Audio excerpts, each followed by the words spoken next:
I'd like to tell you the story of a woman that I know and why that story is so important and how this bill will help her and many others. Karen is a woman I know that lives in Snohomish County. About 15 years ago, she was convicted of property and drug offenses when she was suffering with substance use disorder. She got out after a couple of years of incarceration and was trying to reintegrate back into her community. Unfortunately, she developed multiple sclerosis and is now wheelchair bound.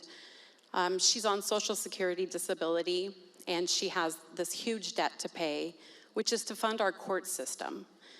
She didn't have restitution to pay to an actual individual victim, but she is paying victim penalty assessment, DNA collection fee, and these costs that we charge poor people, even if they don't have an ability to pay, to fund our court system.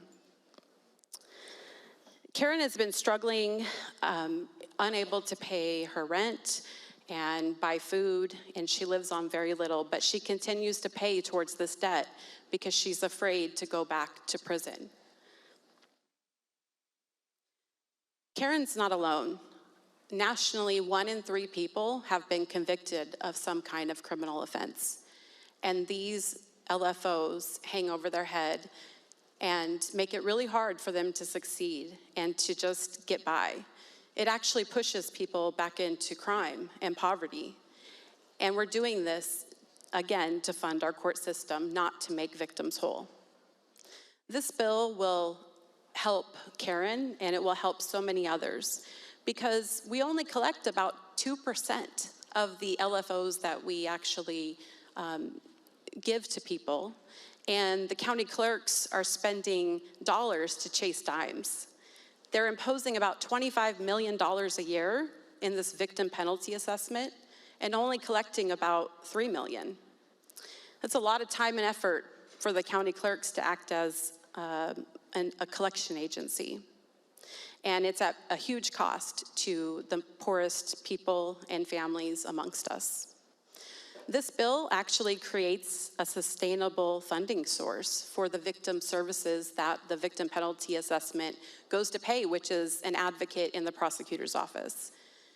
It is a good thing for Washington. It makes victims' services be sustainably funded, and it also reduces a lot of cost and creates efficiency.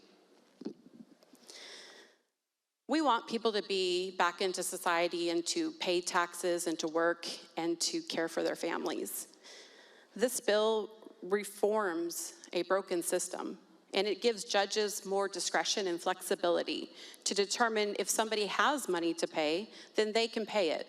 But if they don't, then we need to give them a fighting chance when they come home so they can re-enter and not be forced into poverty and more crime. I'm asking the body to vote yes for Karen today and for the 1 in 3 people who have legal financial obligations. Thank you.